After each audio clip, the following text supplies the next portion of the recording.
ગઈકાલે આપણે ભારતના લોકનૃત્ય ભણ્યા હતા, લગભગ આપણે 50+ હે ને? તો એટલા લોકનૃત્ય ભણ્યા છીએ. મેન પૂર્વોત્તર ભારતના તમારે યાદ રાખવાના રહેશે. ઓકે, પૂર્વોત્તર ભારતના લોકનૃત્યમાં ત્રિપુરાનું, એક મણિપુર, અસમ, બરાબર, એ સાઈડના જેટલા પણ હોય એ તમારે યાદ કરવાના છે. એના માટે કોઈ પણ ટ્રીક બનાવી શકો છો કે ભાઈ આ મણિપુરનું છે, આ અસમનું છે, આ મેઘાલયનું છે, નાગાલેન્ડનું છે, ત્રિપુરાનું છે, બરાબર, વગેરે વગેરે તમારે યાદ કરવાના રહેશે. તો આજે આપણે જઈ રહ્યા છીએ ગુજરાતના લોકનૃત્ય તરફ. ગુજરાતના લોકનૃત્યોમાં પણ કેટલાક પ્રધાન છે તો સ્ત્રી પ્રધાન, તો કેટલાક છે પુરુષ પ્રધાન. કેટલાક કૃષિ પ્રધાન નૃત્ય છે તો કેટલાક નૃત્ય આનંદના છે. કેટલાક ધાર્મિક છે તો કેટલાક તહેવારો નૃત્ય છે, તો ક્યાંક ક્યાંક આપણને જોવા મળે સામુદાયિક નૃત્યો. તો આ છે મોટાભાગના મેઇન નૃત્યો. તો સૌપ્રથમ આપણે ગુજરાતના લોકનૃત્ય તરફ વળીએ છીએ. અહીંયા તમારી સામે એક માઇન્ડ મેપ બનાવેલો છે, જેથી આપણને સીધું સટ ખ્યાલ આવી જાય કે કયું નૃત્ય કઈ જગ્યાએ પ્રચલિત છે. ઉદાહરણ તરીકે ટિપ્પણી નૃત્ય છે તો તમને ખબર હોવી જોઈએ કે ચોરવાડ અને વેરાવળ. પુસ્તકોમાં આટલી ડિટેલ છે, બટ એક્ઝામમાં પૂછાયેલો જે પ્રશ્ન ત્યારે 4 જિલ્લા બતાવ્યા છે. તો ફર્સ્ટ આપણે લખીશું ટિપ્પણી નૃત્ય. ટિપ્પણી નૃત્યનું નામ કેમ ટિપ્પણી પડ્યું છે? તો જે તે સમયમાં, મતલબ કે પ્રાચીન સમયમાં જ્યારે ઘરના બાંધકામ થતા મકાનોના, ત્યારે જે જમીન પર જે ચૂનાનો છો બેસાડવાનો હોય તો એને સંતુલન આપવા માટે ટિપ્પણી વડે ટીપવામાં આવતું. આ ટિપ્પણી એક લાકડાની બનેલી લાકડી હોય, જેના નીચે લોખંડનો એક ટુકડો ચોંટાડેલો હોય, જેનાથી શું છે કે એનાથી ભાર આપી શકાય અને એને દબાવી શકાય, વ્યવસ્થિત એને સંતુલન આપી શકાય છે. તો ટિપ્પણી આજે આપણને અલગ અલગ 4 જિલ્લાની અંદર જોવા મળે છે. કયા કયા 4 જિલ્લા છે? તો 1 by 1. નંબર 1 આવે છે જુનાગઢ જિલ્લો. જુનાગઢ જિલ્લાની વાત કરીએ તો ત્યાં ચોરવાડ વિસ્તારની કોળી બહેનો દ્વારા, જો જુનાગઢનું આવે તો ચોરવાડ વિસ્તારની કોળી બહેનો. બીજા નંબરમાં આવે છે વેરાવળ વિસ્તાર. વેરાવળ કયા જિલ્લામાં લાગુ પડશે? ગીર સોમનાથ. ઓકે, તો ગીર સોમનાથ જિલ્લાના વેરાવળ વિસ્તારની ખારવણ બહેનો. ત્રીજા નંબરમાં આવે છે રાજકોટ જિલ્લો. તો રાજકોટની આવશે ભીલ સમાજની બહેનો. અને ત્યારબાદ આવશે જામનગરની આસપાસ રહેતી સીદી બહેનો, એટલે કે સીદી સમાજની બહેનો. તો 2 જિલ્લાનો આપણને આઈડિયા નહોતો, એ લખી આપ્યો છે. આ વર્ષ 2021ની જીપીએસસીમાં પ્રશ્ન પૂછાયેલો છે, GAS ક્લાસ 1. હવે ટિપ્પણી શું છે તો ચાલો લખો. પહેલાના સમયમાં મકાનના બાંધકામમાં, વિશેષતા લખજો, હું બોલું છું એમ લખજો. પહેલાના સમયમાં મકાનના બાંધકામમાં પાયાને અથવા ઉપરના માળમાં વપરાયેલા ચૂનાના ગારાને, ચૂનાનો ગારો હોય ને, એ ચૂનાના ગારાને વ્યવસ્થિત સમતોલ આપવા માટે બહેનો સામસામે લાઈનમાં ઊભા રહી સંગીતના તાલે ટિપ્પણી ટીપવામાં આવતી હતી. આ નૃત્યમાં વાદ્યો તરીકે ઝાંઝ,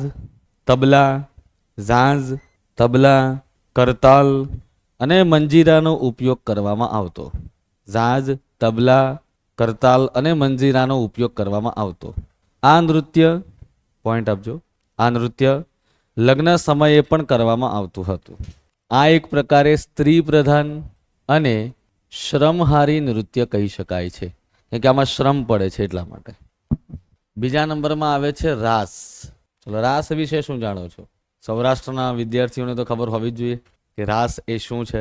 કે સૌરાષ્ટ્ર સિવાય લગભગ બીજી જગ્યાએ બહુ ઓછો જોવા મળે રાસ. થાય ખરો, પણ જે રાસની જે મહત્તા છે એ સૌરાષ્ટ્રના વિદ્યાર્થી વધારે જાણતા, સૌરાષ્ટ્રની વ્યક્તિ વધારે જાણતા. બહેનોને આ તો પુરુષ પ્રધાન નૃત્ય છે. પહેલાં તો પુરુષોને, ભાઈઓને પૂછીએ આપણે. ઢોલો રાસ, અચ્છા, હુડો રાસ. હા, તરણેતરના મેળામાં હુડો કે ડોકા રાસ તરીકે પ્રચલિત આપણને નૃત્ય જોવા મળે. તો રાસના ઘણા બધા પ્રકાર છે. ગઈકાલે જ્યારે આપણે ભારતના લોકનૃત્ય ભણ્યા ત્યારે મેં તમને કીધું હતું કે રાસ જે શબ્દ છે એ રાસક નામના સંસ્કૃત શબ્દ પરથી ઉતરી આવેલો છે. પહેલા તો લખજો એની શબ્દ વ્યુત્પત્તિ. રાસક નામના સંસ્કૃત શબ્દ પરથી ઉતરી આવેલ છે. ભગવાન શ્રી કૃષ્ણ તથા ભાગવત પુરાણના 10મ સ્કંદમાં રાસનું વર્ણન કરવામાં આવેલું છે. ભગવાન શ્રી કૃષ્ણ તથા ભાગવત પુરાણના 10મ સ્કંદમાં રાસનું વર્ણન કરવામાં આવેલું છે. રાસના મુખ્યત્વે 3 પ્રકાર છે. નંબર 1 તાલ રાસ, નંબર 2 દંડ રાસ અને નંબર 3 પર આવે છે હલ્લીસક રાસ. હવે તમે જોઈ રહ્યા છો કે જે આ રાસ છે એમાં મેઇન વસ્તુ શું જોઈએ? દાંડિયા. ચલો દાંડિયા કેવા પ્રકારનું વાદ્ય કહી શકાય? ઘન વાદ્ય, કેમ કે સામસામે અથડાવવામાં આવે છે. જો વિચારી લો કે આ બધી વસ્તુ કેવું પ્રેક્ટિકલ છે, અમુક વસ્તુ પ્રેક્ટિકલ, અમુક થિયરિકલ છે. આ રાસ તમે રમો જ છો, બસ આપણે ખાલી રમવા ખાતર રમતા હતા. હું હંમેશા કહેતો હોઉં છું કે જાણ્યા વગરનું જીવન અને સમજ્યા વગરનું ભણતર બે નકામું હોય છે.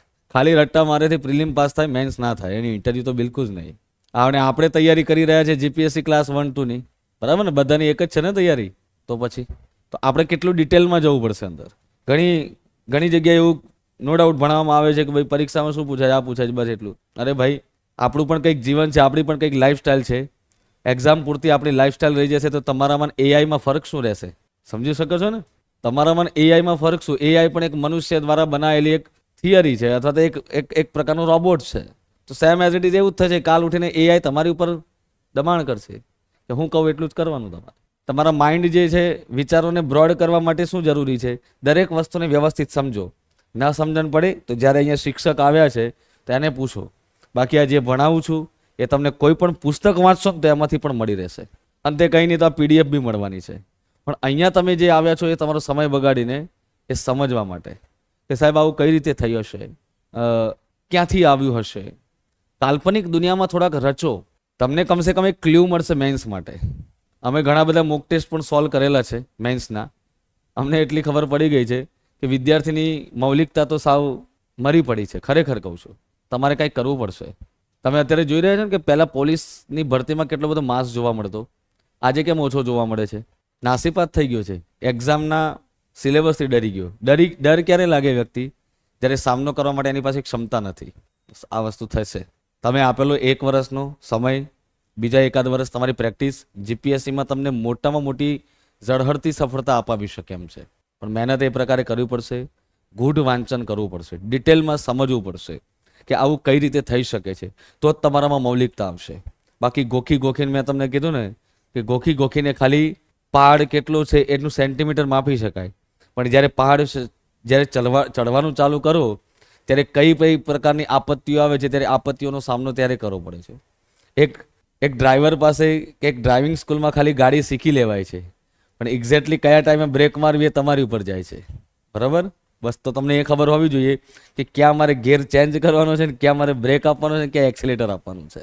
તો રાસક નામના જે 3 શબ્દો પડ્યા કે ભાઈ તાલ રાસ, તો ગરબા પણ એક પ્રકારે રાસનો જ પ્રકાર છે.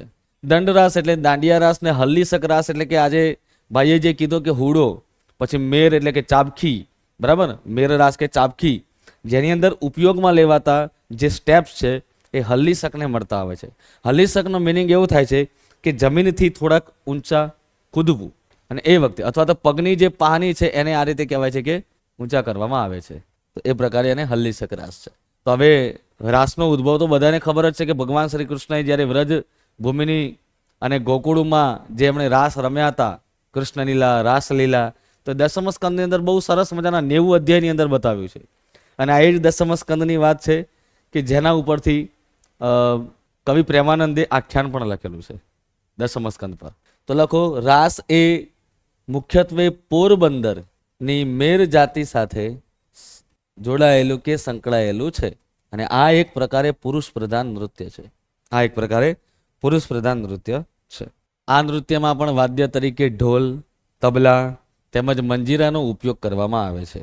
ઢોલ, તબલા તેમજ મંજીરાનો ઉપયોગ કરવામાં આવે છે.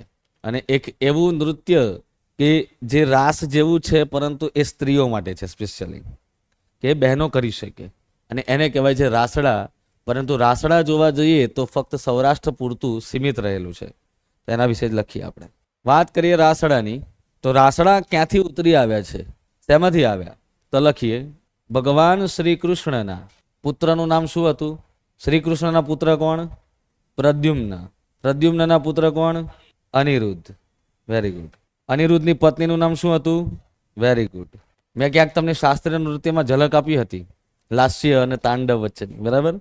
તો આજે અનિરુદ્ધની પત્ની ઉષા છે. આ ઉષાને લાસ્ય નામનું નૃત્ય કોણે શીખવ્યું હતું? મા પાર્વતીએ. અને આ મા પાર્વતી દ્વારા જે શીખવામાં આવેલું એમને જે લાસ્ય નૃત્ય છે આ લાસ્યમાંથી જ આજે સૌરાષ્ટ્રના રાસડાનો ઉદ્ભવ થયો હોવાનું માનવામાં આવે છે. તો હવે તમે ડાયાગ્રામ તમારી રીતે બનાવી શકો છો, તમને સમજણ પડે એવી શક્તિમાં. આમ તો આ જે નૃત્ય છે ને એ સ્ત્રી પ્રધાન જ છે. આ જે નૃત્ય છે એ સ્ત્રી પ્રધાન જ છે. રાસડાનો ઉદ્ભવ શેમાંથી થયો? લાસ્યમાંથી થયેલો છે. બસ બે એવા સમાજ છે કે જેમાં સ્ત્રી અને પુરુષો સાથે રાસડા કરી શકે. એક છે કોળી અને ભરવાડ કોમમાં સ્ત્રી અને પુરુષો સાથે રાસડા કરી શકે છે. કોળી અને ભરવાડ કોમમાં સ્ત્રી પુરુષો સાથે રાસડા કરે છે. ખરેખર રાસડામાં કેવું નૃત્ય થતું હશે એવો વિચાર આવે. તો હકીકતમાં રાસડામાં નૃત્ય કરતાં લોકસંગીતનું મહત્વ વધુ હોય છે. તો લખો, નૃત્ય કરતાં લોકસંગીતનું મહત્વ વધુ હોય છે. નૃત્ય કરતાં લોકસંગીતનું મહત્વ વધી જાય છે. ક્લિયર થઈ ગયું? સમજણ પડી ગઈ ને? તો રાસડાનો ઉદ્ભવ ક્યાંથી થયો છે? ભગવાન શ્રી કૃષ્ણના પુત્ર પ્રદ્યુમ્ન, પ્રદ્યુમ્નના પુત્ર અનિરુદ્ધ. સીધી સટ વાત કરીએ તો ભગવાન શ્રી કૃષ્ણના કોણ થાય? અનિરુદ્ધ પૌત્ર થાય. કોણ થાય? પૌત્ર, પુત્રના પુત્ર. અને પુત્રના પુત્રના પુત્ર હોય, પુત્રના પુત્રના પુત્ર હોય તો પ્રપૌત્ર થાય.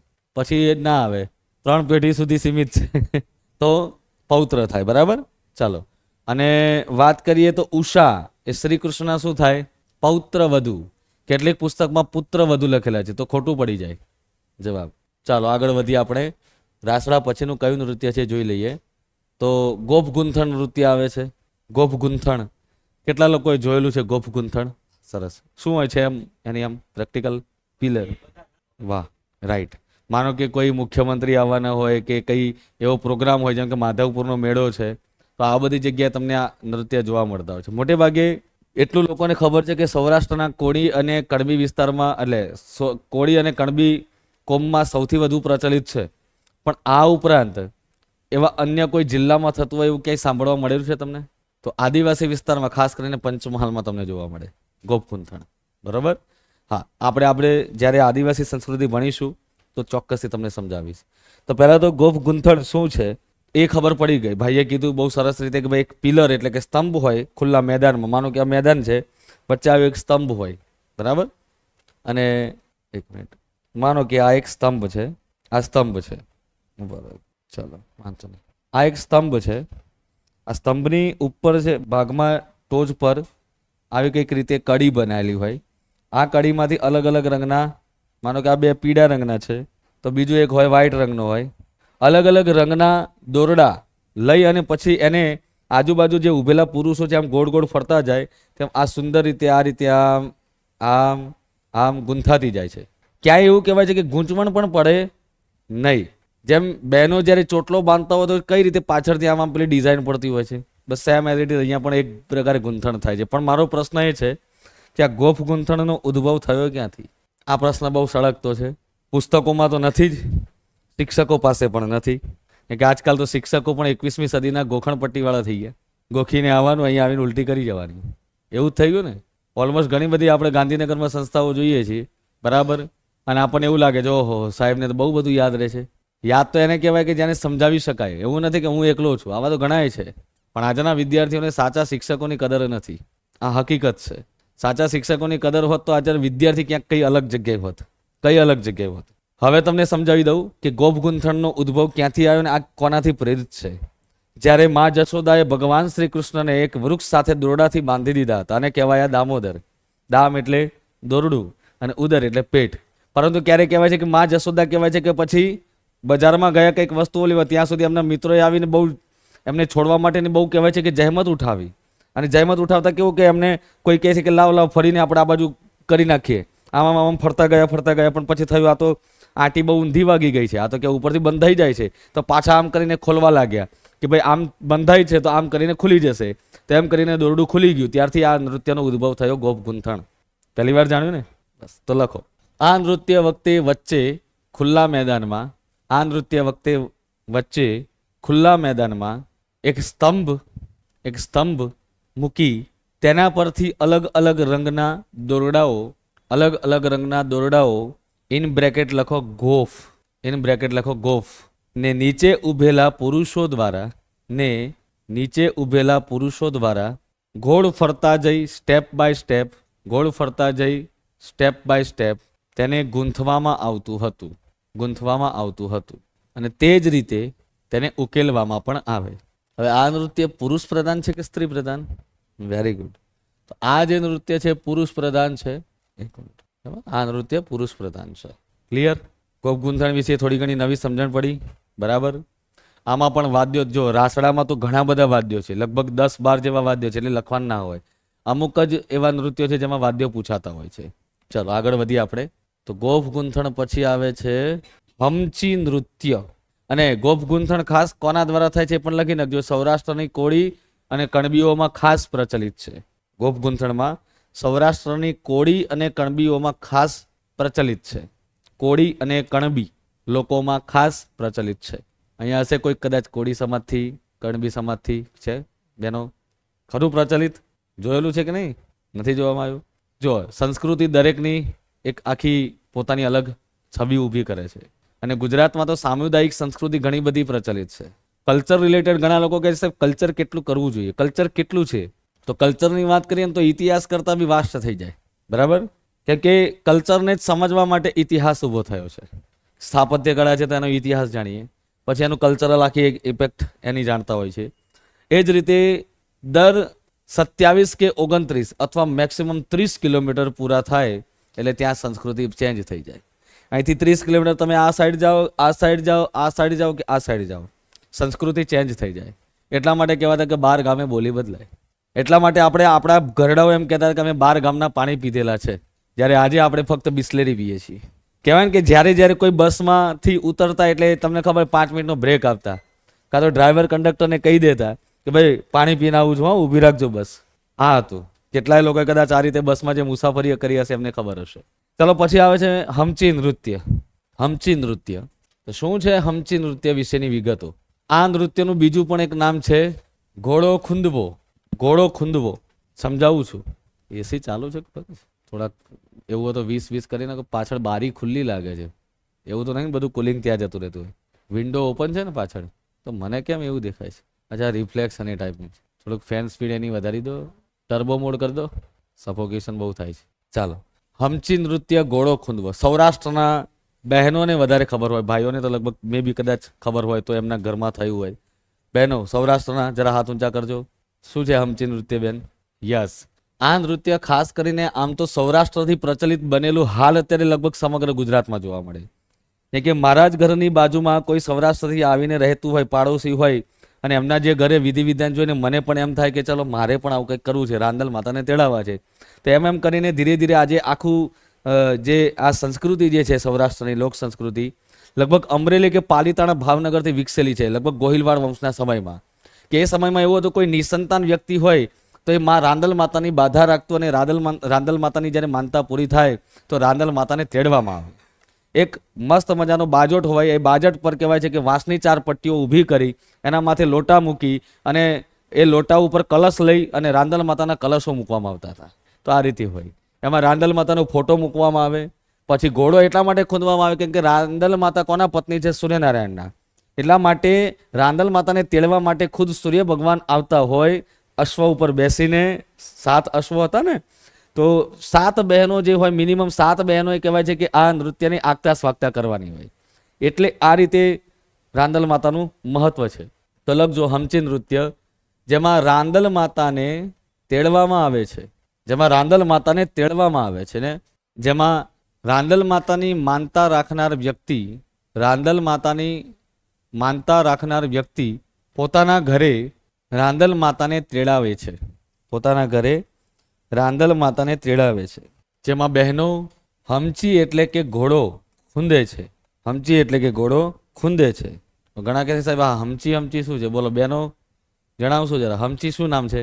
ઘોડો બોલતો હોય, ઘોડાનો અવાજ કેવો આવે? ઘોડાનો અવાજ કેવો આવે આમ બોલતો હોય તો? બસ એને ખૂંદવાનો મિનિંગ થાય છે આમ. એ રીતે ઘોડાને આકારની અંદર ઘણી જગ્યાએ એવું પણ છે કે ઘોડાના પેલા પૂતળા લાવવામાં આવે ને પછી એમાં આગળ ઘોડાનું પૂતળું હોય ને આગળ બહેનો હોય, પાછળ બહેનો હોય, એ રીતે પણ કરતા હોય. અન્યથા ખાલી એમને કહેવાય છે કે ઘોડા જેવું કહેવાય છે કે એક ટેકનિક જે છે, પદ્ધતિ, એ સ્ટેપ બતાવતા હોય છે. અથવા તો ડાયરેક્ટલી સમય જતાં એમાં પરિવર્તન આવે તો ડાયરેક્ટલી એમનું પૂજાનો આરંભ કરે છે. પણ રાંદલ માતાનું તેડવાનું કારણ કઈ કઈ જગ્યાએ જોવા મળે છે? તો એક લગ્ન જ પ્રસંગે, એક સીમંત તો ખાસ હોય છે, અને બીજું હોય છે જનોઈ પ્રસંગ. લગ્ન પ્રસંગ, સીમંત પ્રસંગ અને જનોઈ પ્રસંગ એ થાય. બરાબર ને? મેં લગભગ સુરેન્દ્રનગરમાં જોયેલું છે. મેં ખુદ કરાયેલી છે આની પૂજા. એટલા માટે બહુ સમય પહેલાં. હાલ અત્યારે કેવું છે કે પ્રોફેશનલિઝમ નથી એમાં પૂજા કરવામાં ને તે. બાકી તો મારી પાસે એ બધું પ્રકારનું નોલેજ તો છે જ. કર્મકાંડ હોય કે વગેરે વગેરેનું વિધિ વિધાનનું બધું ટોટલી. જે તે સમય એવો હતો કે જ્યારે યજુર્વેદ પાઠી તરીકે મોટા મોટા યજ્ઞમાં અમે જતા વેદ પાઠી તરીકે. પછી ધીરે ધીરે ઈચ્છા થઈ શિક્ષક તરીકે બનવાની, તો એમાં મને ફાવી ગયું સારું એવું, અને મને બહુ રસ પણ છે. અને તમને જે કામમાં રસ હોય, બરાબર, એક સમયમાં એમાં માટે તમને પૈસા પણ ઓછા મળતા હોય ને તો એ તમને વાંધો ના આવે, કેમ કે એમાં કામ કરવાની તમને અંદરથી ઉત્સુકતા છે. આજે અમારે ભણાવવાનું હોય 10-12 કલાક ભણાવવાનું થાય તો અમને કંટાળો ના આવે, અમને કે હજી મજા આવશે. અને એમાંય ખાસ તો ઓફલાઈનમાં જ્યારે ભણાવતો હોય ત્યારે ખરેખર અમને આનંદ થાય. કે કોરોના પછી થોડુંક અમને એમ થયું કે ચાલું બધું ઓનલાઈન થઈ જશે, તમે વિદ્યાર્થી સાથે કનેક્ટેડ કઈ રીતે રહીશું. જેમ એક વિદ્યાર્થીને અંદરથી ઈચ્છા હોય કે ભાઈ ચાલો રૂબરૂ ભણીએ. અને રૂબરૂ ભણવાથી ભલે ઓનલાઈન કરતાં કન્ટેન્ટ 2 કલાકમાં ઓછો જ જવાનો છે. ઓનલાઈનમાં શું, મારી સામે કેમેરો હોય, બસ બળબડ કરવાનું હોય. હવે કેમેરાને પ્રશ્ન પૂછું તો એ તો જવાબ આપવાનો નથી, કારણ કે કેમેરો એટલે ભેંસ આગળ ભાગવત બરોબર હોય. બરાબર કે નહીં? તો સ્વાભાવિક છે કે તમે રૂબરૂ ભણતા હોય ત્યારે અમને ભણાવવાની જ રૂબરૂ ભણવાની ખૂબ મજા આવે છે. તો આ નૃત્ય કેવું કહેશો તમે, સ્ત્રી પ્રધાન કે પુરુષ પ્રધાન? તો લખી શકો છો. જેને ન ખબર હોય લખી શકો છો કે રાંદલ માતા ભગવાન સૂર્યનારાયણની પત્ની છે. સૂર્યનારાયણના પત્ની છે.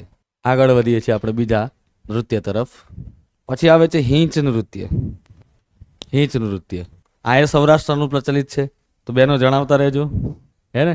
તો હિંચ નૃત્ય આ પણ સૌરાષ્ટ્ર બહેનો દ્વારા કરવામાં આવતું પ્રસિદ્ધ નૃત્ય છે. હાથમાં ગાગર લઈને નવરાત્રિ કે લગ્ન પ્રસંગે આ નૃત્ય કરવામાં આવે છે. અને આ પણ સંપૂર્ણપણે સ્ત્રી પ્રધાન છે. ગાગર શબ્દનો અર્થ શું થાય? પાણીનો ઘડો. પછી આવે ઢોલોરાણો. આ જે ઢોલોરાણો નૃત્ય છે એ પણ ગોહિલવાડ વિસ્તારમાં ખાસ કરીને જોવા મળે છે. પૂછવામાં આવે કે કયા સમાજ દ્વારા? તો ખાસ કોળી સમાજ. શું હોય છે આ નૃત્યમાં અને ક્યારે થાય છે? તો આ પણ એક પ્રકારે કૃષિ પ્રધાન અને શ્રમહારી નૃત્ય કહી શકાય છે. કેમ કે આ નૃત્ય જ્યાં થાય છે અથવા તો જ્યારે થાય છે ત્યારે પાક તૈયાર થઈ ગયો હોય ત્યારે કરવામાં આવે.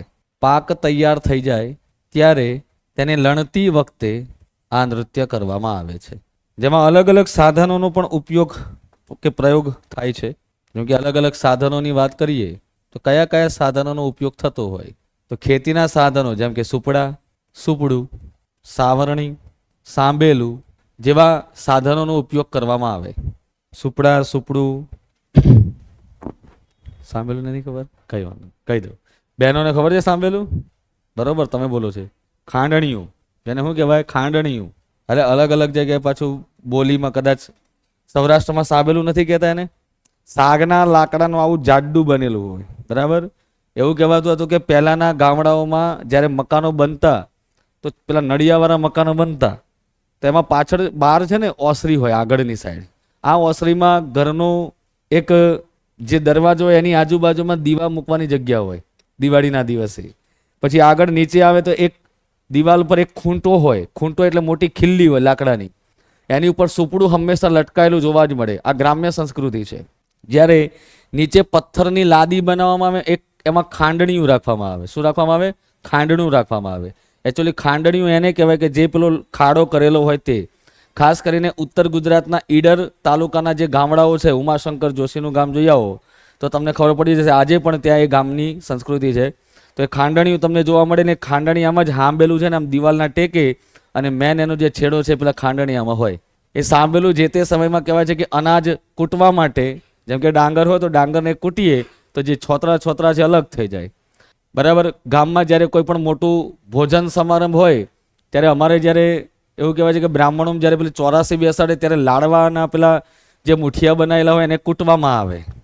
ત્યારે એ વખતે પણ એનો ઉપયોગ થતો સાંભેલાનો. કેટલીક જગ્યાએ એને હાંબેલું કે, કોઈક જગ્યાએ હોંબેલું કે. અને આદિવાસી સંસ્કૃતિમાં પણ હાંબેલાનું મહત્વ ઘરના આગળ હોય છે, તો એ હાંબેલું કહેવાય. રાઈટ? ચાલો, પછી આવે છે કે વાદ્યોમાં.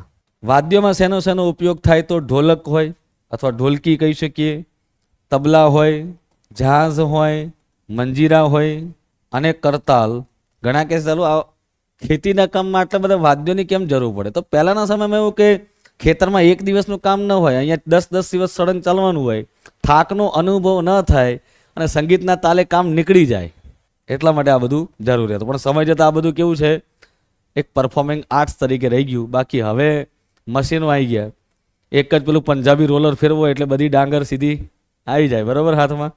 ખેતરમાં સાવરણીની શું જરૂર પડે? યસ, આ સાવરણી જે અત્યારે જે પેલી પીંછી વાળી આવે છે ઘરમાં વાળવાની, એ ન હોય, એક પેલા કાંટાળિયા ઝાડાની હોય.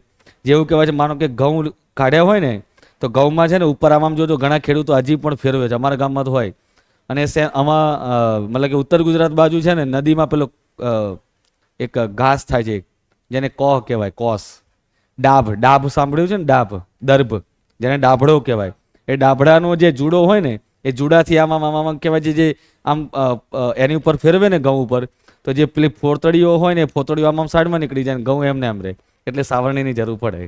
હવે ઘણા કે સાહેબ ઢોલો રાણો સ્ત્રી પ્રધાન કે પુરુષ પ્રધાન, તો એવી કોઈ પ્રધાનતા હોતી નથી, સ્ત્રી પુરુષ બંને હોય. પણ આ કૃષિ પ્રધાન નૃત્ય કહી શકાય. સાથે સાથે નોંધ કરીને લખો એમાં. ક્યારેક તમારે યુટ્યુબ પર જોવું હોય તો હું તમને એક લિંક આપું છું.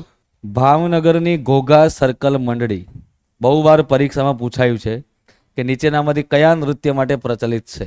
તો ભાવનગરની ઘોઘા સર્કલ મંડળી ઢોલોરાણો નૃત્ય માટે પ્રસિદ્ધ છે. ઢોલોરાણો નૃત્ય માટે પ્રસિદ્ધ છે. લખાઈ ગયું ને બધાને?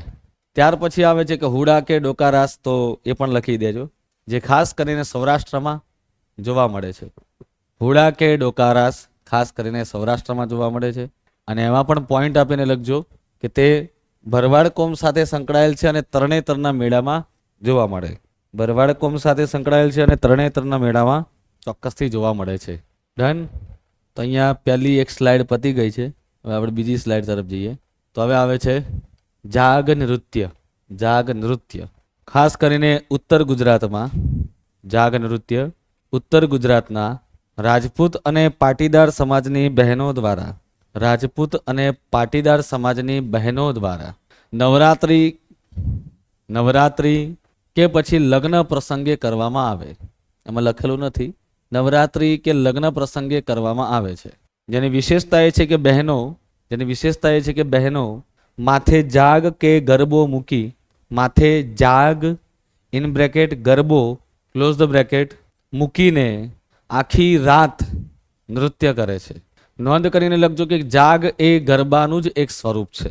જાગ એ ગરબાનું જ એક સ્વરૂપ છે. પણ હવે આપણને પ્રશ્ન થાય કે સાહેબ આ જાગ ગરબાનું સ્વરૂપ છે તો કેમ અલગથી રાખવામાં આવ્યું ને?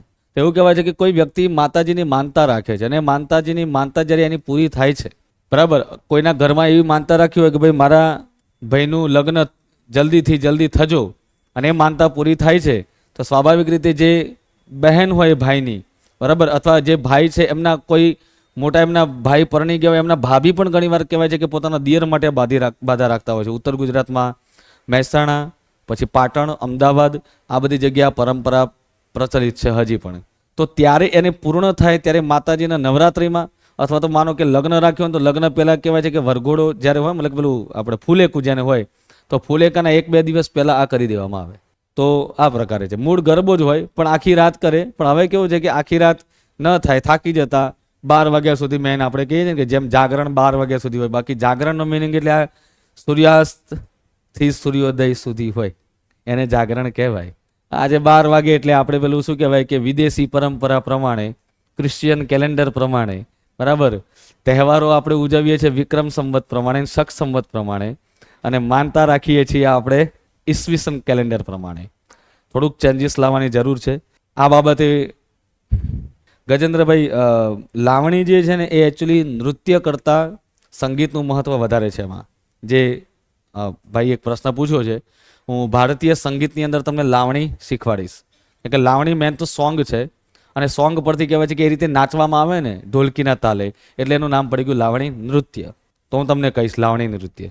એકચ્યુઅલી લાવણી જે શબ્દ છે એ લણણી પરથી જ ઉતરી આવે કે જ્યારે પાક તૈયાર થઈ જાય ને એની ખુશીમાં બહેનો કહેવાય છે કે નાચવા માંડે.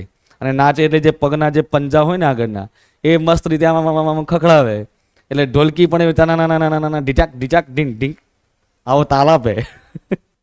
તો આ રીતે કંઈક આજ જો આપણો દેશ જે છે ને એ મસ્તી અને આનંદનો ઉત્સવ કરનારું, કોઈ પણ દુઃખી જે બાબત છે, દુઃખદ બાબતો છે, એમાં પણ ખુશીઓ શોધે. તમે જો કોઈ પણ વ્યક્તિનું મૃત્યુ થાય છે તો એ પાછળ ખુશીઓ કઈ રીતે શોધશે?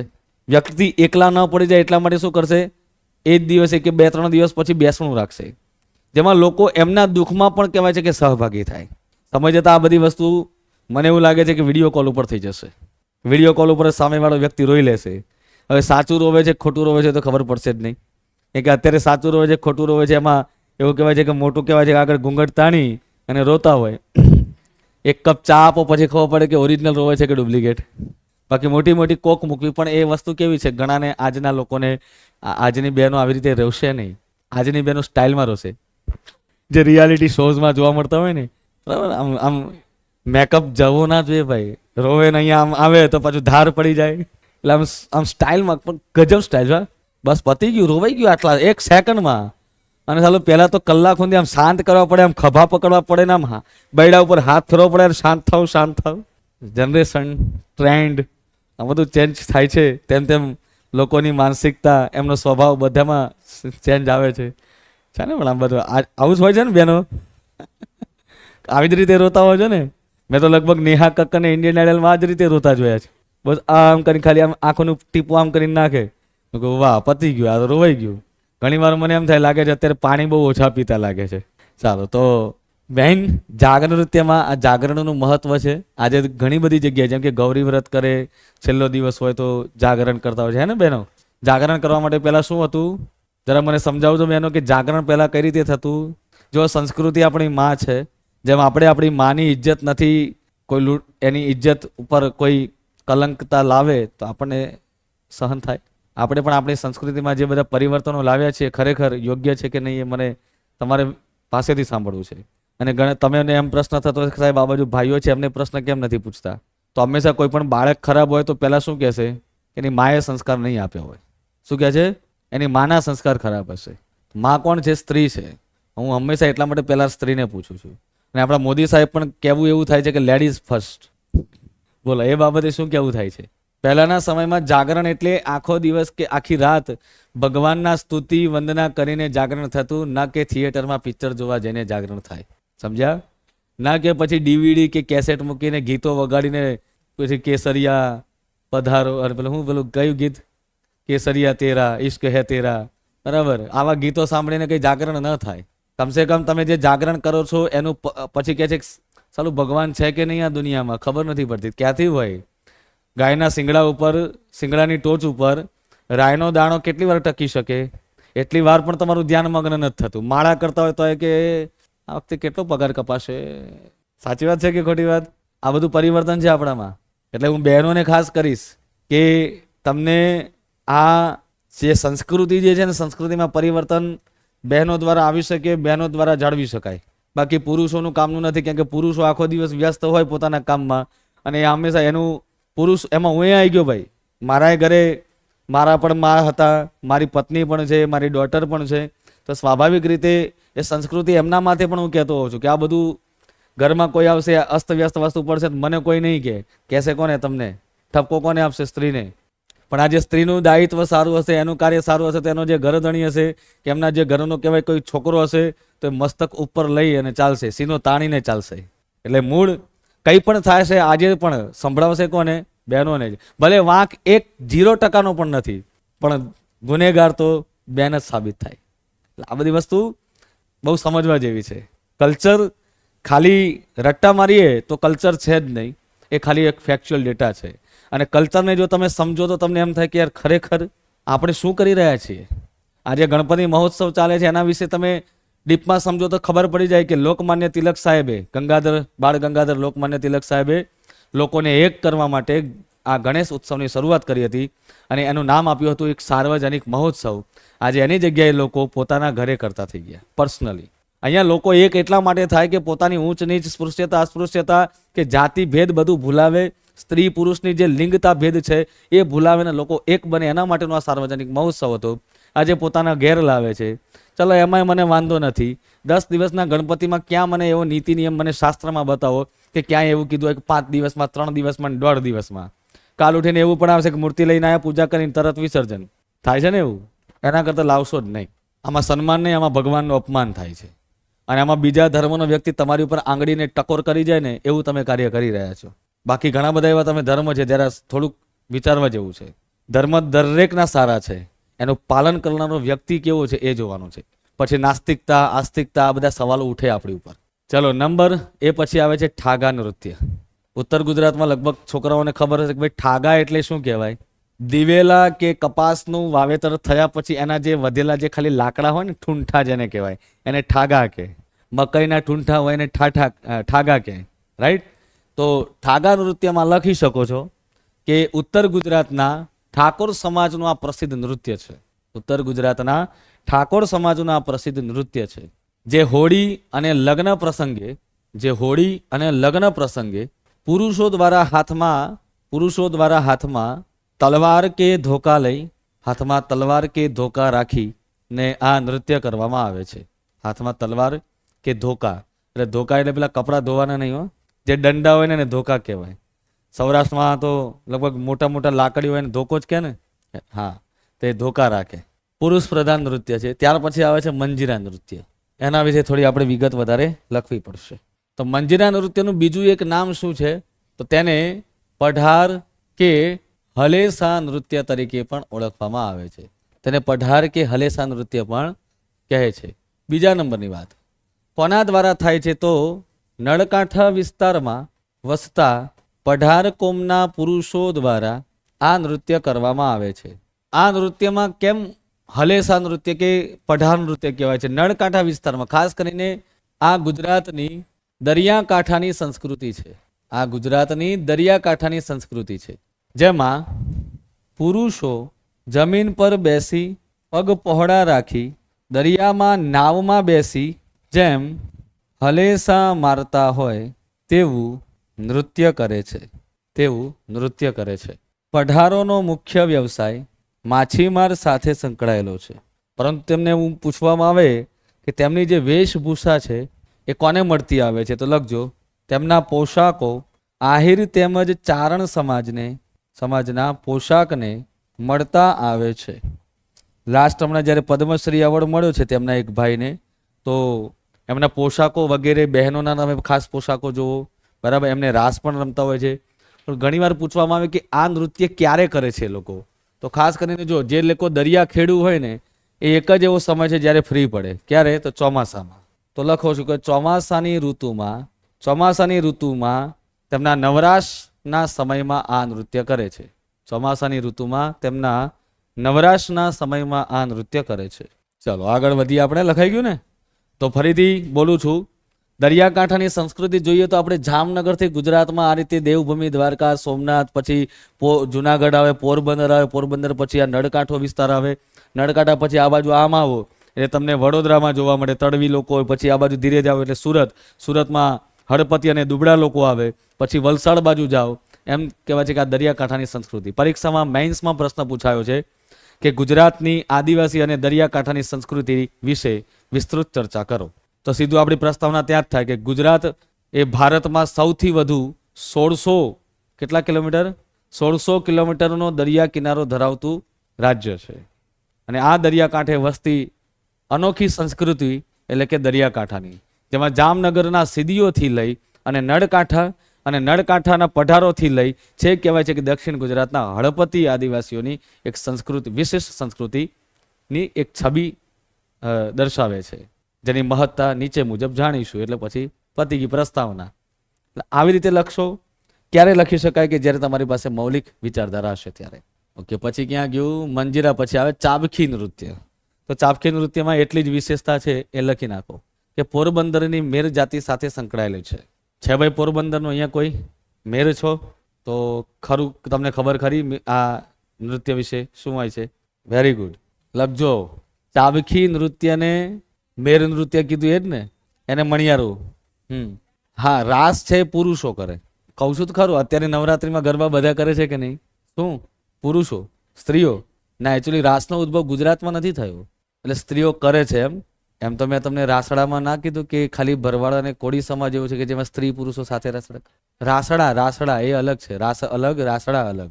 જો મારી વાત સમજાવું તમને. ગરબા છે કેવું છે? સ્ત્રી પ્રધાન ખરું કે નહીં? એટલી જ ખબર છે ને. ગરબી એ પુરુષ પ્રધાન છે. પણ હવે કેવું છે કે સમય જતાં જ્યારે પરિવર્તન આવ્યું ત્યારે એમાં પુરુષ અને સ્ત્રીઓ સાથે મળતા થયા. બાકી એવું નથી કે પહેલાથી જ હોય. બાકી પહેલાથી જો પુરુષ અને સ્ત્રી સાથે કરતા હોય તો એને આવું નામ ના આપવામાં આવે કે પુરુષ પ્રધાન છે. જેમ ભરતનાટ્યમ નૃત્ય કહું તો પહેલા સ્ત્રી પ્રધાન જ હતું. ધીરે ધીરે લોકોમાં અવેરનેસ વધતી ગઈ અને પછી પુરુષો પણ સામેલ થયા એટલે પછી હવે કોઈ પ્રધાનતા નથી રહી. કે શાસ્ત્રીય નૃત્યમાં એવું છે કે જેમ પરિવર્તન આવે ને એમ ચેન્જીસ લાવી દેવામાં આવે. ચેન્જીસ મીન્સ કેવું હોય કે એના જે મૂળ સ્વરૂપો છે ક્યારે ન બદલાય, એટલા માટે શાસ્ત્રીય કહેવાય. લોકનૃત્યમાં મૂળ સ્વરૂપો બદલાય. જે તમે જુઓ છો કે ગરબામાં મહત્વ શેનું હોય? તાળીનું. અત્યારે તાળી જતી રહી. રાસનું મહત્વ શું હોય છે? દાંડિયા. દાંડિયા જતા રહે ને અત્યારે હાથથી પણ રાસ રમવામાં આવે છે. આવે છે કે નહીં? એટલે સમય જતાં પરિવર્તનશીલ છે. બાકી ભાઈએ જેમ કીધું ને કે મેરનો જે રાસ હોય એમાં પુરુષો જે કરતા હોય એને મણિયારો જ કહેવાય. એ મણિયારો નૃત્ય. એ મારે એ વખતે બોલવાનું રહી ગયું હતું પણ એ યાદ કરાવ્યું એટલે મને ખ્યાલ આવી ગયો. અને ચાબખી શું છે એવું પણ તમને કહી દઉં કે જ્યારે મેર પુરુષો જ્યારે મણિયારો એટલે કે રાસ રમતા હોય અને જ્યારે યુવાન પુરુષ અને વૃદ્ધ પુરુષ આ બંને વ્યક્તિ વચ્ચે જ્યારે સ્પર્ધા થાય કે જે વૃદ્ધ વ્યક્તિ હોય એ મેદાનમાં આવીને સામે એમ કહે છે કે તું જેટલા કહેવાય છે કે ઠેકડા મારે છે એટલા ઠેકડા હું પણ મારીને બતાવું, ચાલો લાગી જાય ત્યારે શરત. અને 70 વર્ષના વૃદ્ધ હોય ને 21 થી 25 વર્ષનો યુવાન હોય અને બંને કહેવાય છે કે પડછંદ અને આટિયાળી પાઘડી પહેરી અને પછી પરોણા દ્વારા નૃત્ય રમતા હોય. મેં આખો વિડીયો પણ જોયેલો છે. હવે 70 વર્ષના વૃદ્ધને તમે નૃત્ય કરતા જોવો એટલે તમને ગજબ જ લાગે. તો ત્યારે એ ચાબખીનું સ્વરૂપ ધારણ કરે છે, ત્યારે એને ચાબખી કહેવાય. એ રીતે છે. એટલે પરીક્ષામાં જ્યારે નો ડાઉટ અત્યારે સ્ત્રી પુરુષ કરતા હોય તો પરંતુ પરીક્ષામાં ધ્યાન આપજો કે સીધું ત્યાં સ્ત્રી પ્રધાન હોય તો સ્ત્રી પ્રધાન જ કરજો અને પુરુષ પ્રધાન તો પુરુષ પ્રધાન. આજે ગરબા બધાય કરે છે ને પણ કહેવાય શું? સ્ત્રી પ્રધાન જ. બાકી જોવા જઈએ તો ગરબાની શરૂઆત પણ વલ્લભ મેવાડા એક પુરુષે કરી હતી પણ તેમ છતાં એને સ્ત્રી પ્રધાન કહેવાય છે. હવે એમાં બે બાબતો છે સ્ત્રી પ્રધાનતામાં. એક સ્ત્રી પ્રધાન એટલા માટે કે તેમાં માતાજીની પૂજા થાય છે, ભક્તિ થાય છે, શક્તિ થાય છે. શક્તિનું પૂજન હોય ત્યારે એને સ્ત્રી પ્રધાન કહેવાય. ગરબીમાં એવું છે કે ગરબીઓ ખાલી પેલા કૃષ્ણને ઉદ્દેશીને દયારામે લખી હતી. સમય જતાં એમાં કહેવાય છે કે ભક્તિ પણ ઉમેરાઈ એટલે પુરુષ પ્રધાનતા છીનવાઈ અને સ્ત્રી પ્રધાનતા કહેવાય છે કે એમ આવી એટલે કે પુરુષ સ્ત્રી પ્રધાન બંને થઈ ગયા. વાત કરીએ ઢોલોરાણોમાં પણ પેલું ગોપ ગુંથણમાં એવું છે કે અત્યારે પુરુષ અને સ્ત્રી બંને જોવા મળે છે પણ કહેવાય શું? પુરુષ પ્રધાન. એટલે દરેકમાં ચેન્જીસ આવતા રહેશે સમય જતાં, બરોબર? એટલે એ બાબતે જરાય તમે ખચકાતા નહીં કે પરીક્ષામાં સાહેબ શું લખવું. તો પરીક્ષામાં આ તમને જે ડેટા લખાવું છે એ લખવાનો. બાકી પરિવર્તન એ સમાજનો અને સંસારનો નિયમ છે. ત્યાર પછી હાલી નૃત્ય લખો. હવે નામ તમે જુઓ હાલી નૃત્ય તો લખો દક્ષિણ ગુજરાત ખાસ કરીને સુરત અને તાપી જિલ્લાના દુબળા આદિવાસીઓનું લોકનૃત્ય છે. સુરત અને તાપી જિલ્લાના દુબળા આદિવાસીઓનું લોકનૃત્ય છે. ભાઈ સુરત કે તાપીનું કોઈ ખરું જેમને કદાચ એમણે સંસ્કૃતિ જોઈ હોય? જોયેલું છે આ બેન આ નૃત્ય? ઓકે. બીજું કોઈ પાછળ? તમે સુરતના કે તાપી? સુરતના. જોયેલું છે આ નૃત્ય? કોઈ નથી જોયું? બેન તમે પણ નહીં? કઈ વાંધો નહીં, ચાલો. આજે દુબળા જે શબ્દ વાપરવામાં આવે છે તમે કયા સંદર્ભમાં સમજો છો? શારીરિક, આર્થિક? Very good. ના મારે પૂછવું જરૂરી છે. આ તો કાલ ઉઠીને મેન્સમાં એવું લખી નાખે કે શારીરિક રીતે દેખાતા દુબળા જે, તો આરો પ્રશ્નનો જવાબ ખોટો પડી જાય. તો જે આર્થિક દુબળા હોય, આર્થિક કેમ દુબળા? તો એમનું જે નિર્ભરતા છે એ પ્રકૃતિ સાથે છે. જેમ કે મૂળ આ દરિયાકાંઠે વસતા હોય છે, તેમનો એક જ વ્યવસાય છે માછીમાર. ચોમાસાના 4 મહિના સુરતના આ વખતે પણ તમે જોયું કે વરસાદ એટલો બધો હતો કે દરિયામાં ખેડી ન શકે. નહીતર જો ખેડવું હોય તો પછી જીવના જોખમે. ઘણા લોકો દરિયામાં પલટી ખાઈ જતા હોય છે, નાવડી. તો ઘણા એમ થાય છે કે આવું હું કરવા સાહસ કરતા હોય છે. પણ ભાઈ પાપી પેટ ગમે તેવી વેઠ કરાવવા માટે મજબૂર કરે એ પાપી પેટ છે, બરાબર? તો એના વિશે લખજો, નહીતર પાછું આ બાબતે પાછું થોડાક ભાવનાઓમાં આવી જશો. તો દરિયાકાંઠે વસતા દુબળા જાતિના આદિવાસી લોકો દ્વારા ચોમાસાના સમયમાં કરવામાં આવે છે અથવા ચોમાસા દરમિયાન કરવામાં આવે છે. નોંધ કરજો જેમાં પરિવર્તન આવ્યું છે. હવે હોળીના સમયમાં પણ કરવામાં આવે છે. હવે હોળીના સમયમાં પણ કરવામાં આવે છે. પોઈન્ટ આપજો. આ નૃત્યમાં સ્ત્રી પુરુષો અર્ધ ગોળાકાર કે વર્તુળાકારમાં એકબીજાની કમરે હાથ રાખી હાલતા જઈ નૃત્ય કરતા હોય છે. હાલતા જઈ નૃત્ય કરે છે. હાલતા એટલે કે ચાલતા. એના સ્ટેપ એ પ્રકારના હોય છે. કંઈક મેં જોયેલું નથી પણ એ પ્રકારે નૃત્ય કરે છે. લગભગ ડાંગ દરબારમાં કદાચ જોવા મળે તો મળે. તો આ થયું હાલી નૃત્ય. પછી આવે છે તુર નૃત્ય. આ પણ દક્ષિણ ગુજરાતના હડપતિ આદિવાસી દ્વારા લગ્ન કે હોળી પ્રસંગે કરવામાં આવતું નૃત્ય છે. ક્યારે ક્યારે કરવામાં આવે? લગ્ન કે હોળી પ્રસંગે. જે વસ્તુ તમને એવું લાગતું હોય તેને હાઇલાઇટ કરતા રહો. એટલે મેન્સમાં શું છે, તમને આ આદત પડી જશે કે કઈ કઈ બાબતોને મારે હાઇલાઇટ કરવું. ઘણા બધા લોકો કેવું કે ઉતાવળામાં મસ્ત લખી તો નાખે છે પણ હાઇલાઇટ નથી કરતા. તપાસનાને ખબર શું પડે કે કહેના ક્યાં ચાહતા હે. એસ બરાબર, છેલ્લે તેવું થાય કહેના ક્યાં ચાહતે હો. ચાલો ત્યાર પછી વાત કરીએ તો તૂર એકચ્યુઅલી એક નામ વાદ્ય છે. તૂર નામનું વાદ્ય જે ચામડાથી બનેલું હોય છે, જે એક પ્રકારે કેવું વાદ્ય કહી શકાય? તૂર ચર્મ વાદ્ય અથવા એને અવનદ્દ વાદ્ય પણ કહી શકાય. સાથે સાથે આ વાદ્ય આ નૃત્યમાં કાંસાની દંડિકા વડે કાંસાની દંડિકા ક્યાં? દંડિકા વડે કાંસાની થાળી વગાડવામાં આવે છે. ડન. આ નૃત્ય ગુજરાત ઉપરાંત તમને મહારાષ્ટ્રમાં પણ જોવા મળે છે. એવું કહેવાય છે કે તમાકુ ચાવતા જાય, બીડી પીતા જાય, આખી રાત આ નૃત્ય ચાલતું જાય. જડીબુટ્ટી મળી જાય એટલે આખી રાત નીકળી જાય. ચલો ત્યાર પછી આવે છે ચાડો નૃત્ય. આ નૃત્ય ખરેખર જોવાલાયક છે. યુટ્યુબ પર વિડીયો અવેલેબલ છે આના. તો જે ચાડો નૃત્ય છે તેને ડાંગી નૃત્ય પણ કહી શકાય. જે ડાંગ જિલ્લાના વડો મથક આહવા ખાતે જે ડાંગ દરબારનો મેળો ભરાય ને ત્યારે આ ડાંગ દરબારમાં આ નૃત્ય જોવા મળે, જેમાં અલગ અલગ પ્રકારના 27 તાલ હોય છે. 27 જાતના તાલ હોય છે. કયા કયા તાલ હોય છે? તો ઉદાહરણ તરીકે માડીનો ચાડો, ચકલીનો ચાડો, ઠાકરિયા ચાડો, કાચબાનો ચાડો, એમ અનેક જાતના અલગ અલગ આવા ચાડા હોય. એક પ્રકારે આ નૃત્યમાં વાત કરીએ તો નકલ કરવામાં આવે છે. બરાબર, પક્ષીઓની નકલ કરવામાં આવે. પછી આવે આલેણી હાલેણી નૃત્ય. આલેણી હાલેણી નૃત્ય લખું છું અહીંયા. વડોદરાની તળવી કન્યાઓનું લગ્ન કે ઋતુ નૃત્ય છે. જેમાં આ નૃત્ય શેના માટે હોય? તો વસંત ઋતુના આગમનને વધાવવા માટે આ નૃત્ય કરવામાં આવે છે. શેના માટે હોય? વસંત ઋતુના આગમનને વધાવવા માટે. અને આ સ્ત્રી પ્રધાન નૃત્ય છે. આમાં જે કુંવારી કન્યાઓ હોય એ જ નૃત્ય કર્યા, એટલા માટે મેં કન્યા શબ્દ વાપર્યો છે. વસંત ઋતુની વાત કરીએ તો રિસેન્ટલી સાયન્ટિસ્ટો દ્વારા કહેવામાં આવ્યું છે કે 9 કે 10 એવા દેશ છે જેમાં હવે વસંત ઋતુ જોવા મળશે નહીં. સીધો ઉનાળો આવી જાય છે શિયાળા પછી ડાયરેક્ટલી. એટલે હવે કદાચ ધીરે ધીરે આ નૃત્ય બંધ પણ થઈ જાય. પછી આવે છે રૂમાલ નૃત્ય. જે મહેસાણાના ઠાકોર સમાજના લોકો હોળી કે મેળામાં નૃત્ય કરે છે. હોળી સમયે કે મેળા સમયે નૃત્ય કરે છે. હોળી કે મેળામાં આ નૃત્ય કરે છે, જેમાં સ્ત્રી પુરુષ બંને સામેલ હોય છે. અને મોસ્ટ આઈએમપી મેરાયો નૃત્ય. અત્યાર સુધી લગભગ ક્લાસ 3માં 12 વખત પૂછાયેલું છે મેરાયો નૃત્ય. ચાલો તો એના વિશે લખીએ આપણે. તો શું હોય છે મેરાયો નૃત્યમાં, અથવા તો શું જાણો છો આના વિશે તમે? તો બનાસકાંઠા જિલ્લાના વાવ તાલુકાના ઠાકોરોનું આ નૃત્ય છે.